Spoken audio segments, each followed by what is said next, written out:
13 April রবিবার সন্ধ্যে 7:40 Uttarbanga express ধরে আমরা ছুটে চলেছি উত্তরবঙ্গের পথে। গন্তব্য পাহাড়ের কয়েকটি গ্রামে কয়েকদিনের জন্য হারিয়ে যেতে আমরা চলেছি কালিম্পং।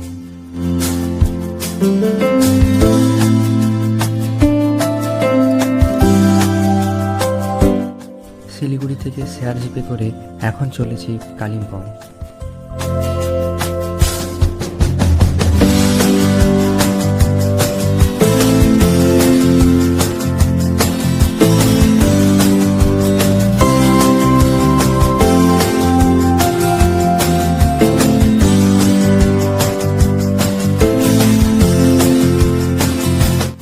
আজ কালিম্পংয়ে নববর্ষের ছুটি, সেজন্য শেয়ার কার চলছে না, তাই হোমস্টে থেকে পাঠানো গাড়ি করে আমরা চলেছি আমাদের প্রথম গন্তব্য ইচ্ছেগাঁও।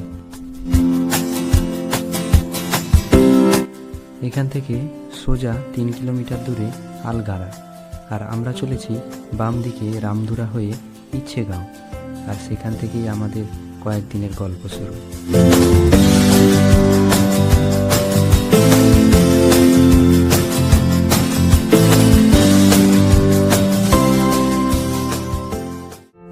অবশেষে আমরা পৌঁছালাম ইচ্ছেগাঁও।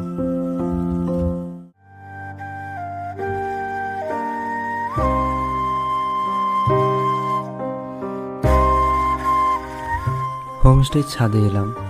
সেখান থেকে চারিদিকে তাকালে এরকম দৃশ্য পাওয়া যায়।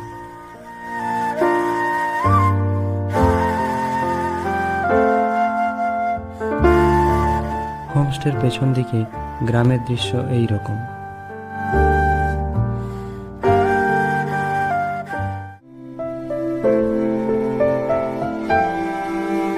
পুরো বারান্দা জুড়ে নানান রং বেরঙের ফুল দিয়ে সাজানো।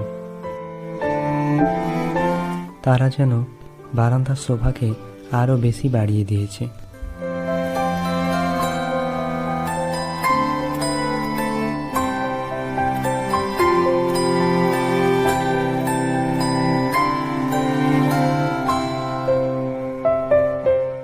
এত ফুলের মাঝে আরেকটি ফুল আনসি।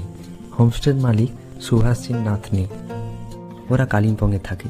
কয়েকদিনের ছুটিতে মা বাড়ি এসেছিল, আজ ফিরে যাবে। ভীষণ আনন্দপ্রিয়। আমাদের রুমের বাইরে কলিং বেলে সুইচ টিপে দৌড়ে পালিয়ে যাচ্ছিল। এখন চলে যাচ্ছে ওরা।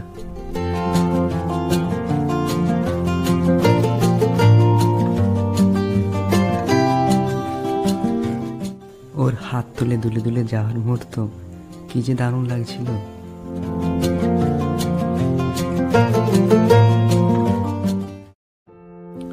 ওদের চলে যাওয়ার পর কিছু সময়ের জন্য বিষণ্ণতা ছড়িয়ে পড়ল।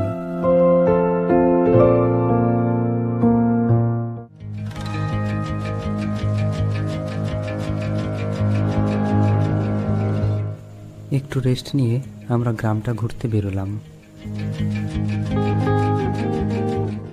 গ্রামের প্রতিটি বাড়ির উঠোনে নানান রং বেরঙের ফুল দিয়ে সাজানো।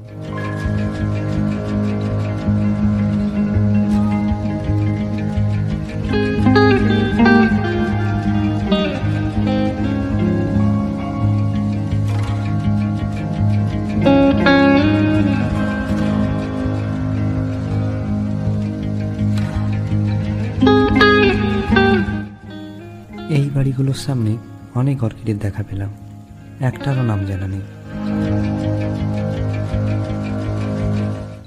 কিছু কিছু ফুলের চোখ ঝলসানো রং চোখের তীব্রতা যেন বাড়িয়ে দিচ্ছে।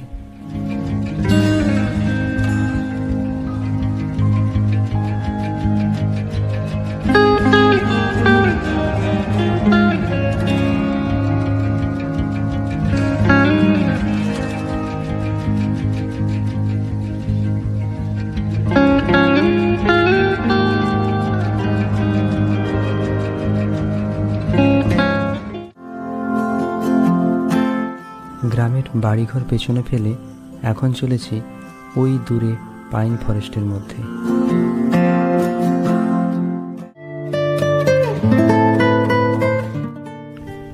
পাহাড়ের মধ্যে পায়ে চলা পথ ধরে আমরা এগিয়ে চলেছি। চারিদিকে আর কেউ নেই, শুধুই নির্জনতা।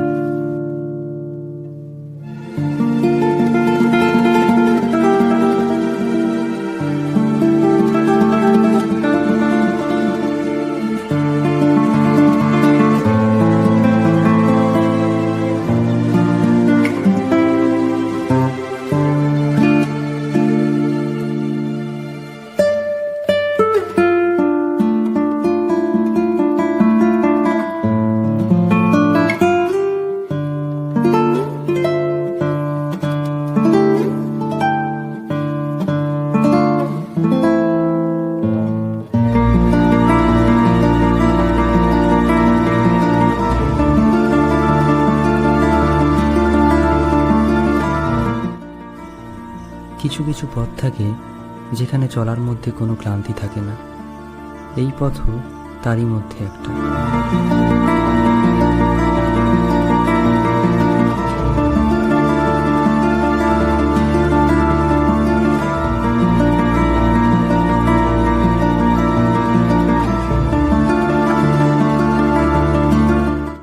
পথের দুদিক জুড়ে এমন নিবিড় বনানী, যেন মনে হয় অন্য জগতে এসে গেছি।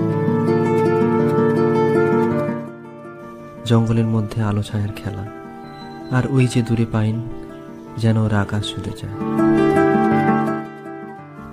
অপার্থিব মায়াবী পরিবেশে অসাধারণ সব মুহূর্ত।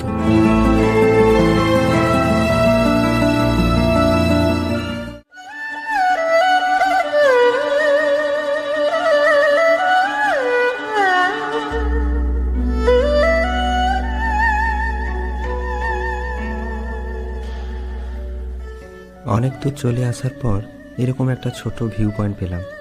সেখান থেকে নিচে পুরো ইচ্ছেকার সুন্দর দৃশ্য পাওয়া যায়। অনেক দূরে ওই নিচে গ্রাম দেখা যায়। ওখানেই কোথাও আমাদের হোমস্টে।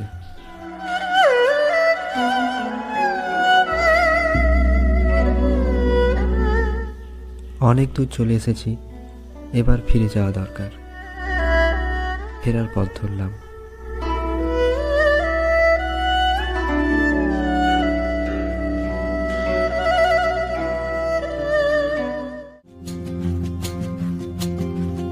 গ্রামের ছোট ছোট ছেলেমেয়েরা এই প্রাইমারি স্কুলেই পড়াশোনা করে। আজ ছুটির দিন, তাই বাচ্চাদের কাউকেই দেখতে পেলাম না।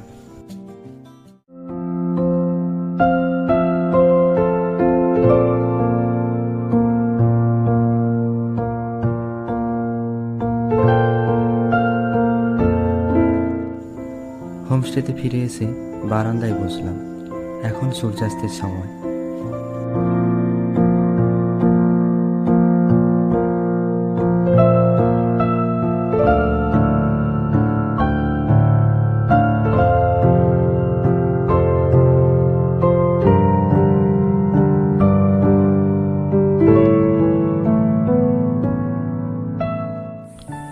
এমনই দৃশ্য তো ছোটবেলায় ড্রয়িং খাতায় আঁকতাম।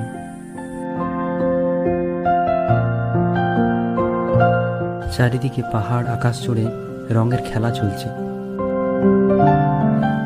সমস্ত ব্যাকগ্রাউন্ডের রং পরিবর্তন করে ধীরে ধীরে সন্ধে নামতে লাগলো।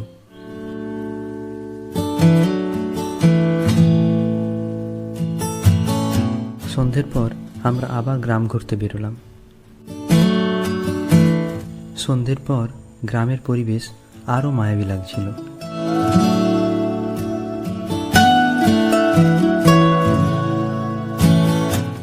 সুভাষজি ওনার মূল হোমস্টেতে আমাদের আমন্ত্রণ জানিয়েছিলেন। আমরা সেদিকেই চললাম।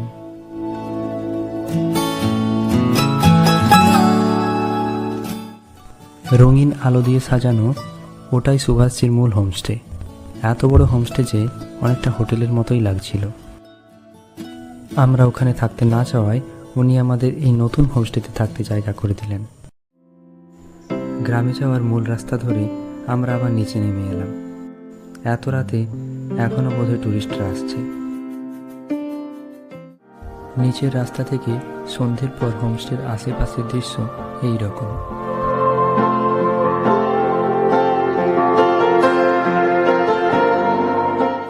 হোমস্টেতে ফিরে বারান্দায় বসলাম।